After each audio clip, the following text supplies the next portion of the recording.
জমিতে সার না দিলে কি আর ভালো ফসল হয়? কি অবস্থা একটা! জমিতে সার দেবো, ভালো ফসল হবে।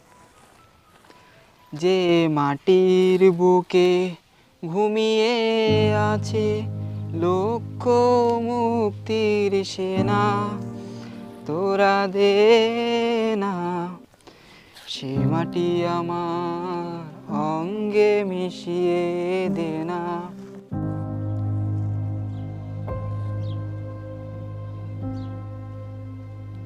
আরে আশিক, তুই এটা কি করছিস? দেখছিস না, সার ছিটাচ্ছি, একটু পরে কীটনাশক দিব। হ্যাঁ, তুই জানিস না জমির জন্য রাসায়নিক সার ও কীটনাশক নিরাপদ না? জমিতে সার না দিলে কি জমির ফসল কি ভালো হয়? যত সব পাগল, যা এখান থেকে। আজমিরা চল, ও আমাদের কথা শুনবে না। কি উপসহকারী কৃষি কর্মকর্তা মিমাফাকে ডেকে নিয়ে এসে ওকে বুঝাই। তাই চলো, আমাদের কথা শুনবে না।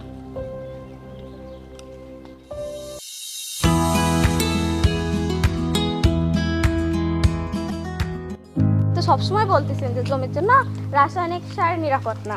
ওদিকে দেখেন আশিক এখনো সেই জমিতে রাসায়নিক সার ছিটাচ্ছে। কই দেখেন আশিক এখনো যে রাসায়নিক সার ছিটাচ্ছে। কই চলো, ওরে আমি বোঝাই বলতেছি। আরে আশিক, এটা তুমি কি করছো? জমিতে রাসায়নিক সার ফেলে জমির উর্বর শক্তি নষ্ট করে ফেলছো। জমিতে রাসায়নিক সার না দিলে এখন ভালো ফসল হবে কিভাবে? আজ থেকে রাসায়নিক সার ফেলা বন্ধ করো, জৈব সার ব্যবহার করো। তুমি কি জানো রাসায়নিক সার এক ধরনের বিষ, যেটা শুধু জমি নয় পরিবেশের বিবর্তন ঘটাচ্ছে এবং আমাদের শরীরেরও বিভিন্ন রোগ ব্যাধি ছড়াচ্ছে। এর জন্য আমরা অকালে মৃত্যু বরণ করতে পারি। তো তাই নাকি আপা? আগে তো জানতাম না। এখন থেকে আর রাসায়নিক সার ব্যবহার করবো না।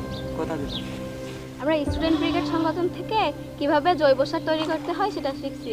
এখন আমি এবং আমার পরিবার পুরোপুরি জৈব সার ব্যবহার করি। আমিও প্রশিক্ষণ নিতে চাই, খরচ বাঁচাতে চাই, বিষমুক্ত হতে চাই এবং রাসায়নিক সার ব্যবহার করবো না। কথা দিচ্ছি।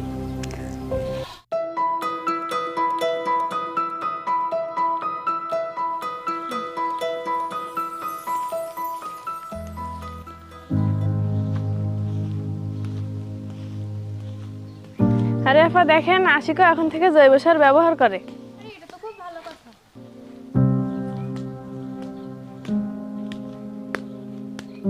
আরে আশিক, তুমি এখন জৈব সার ব্যবহার করছো? হ্যাঁ আপা, আমিও এখন থেকে জৈব সার ব্যবহার করতেছি।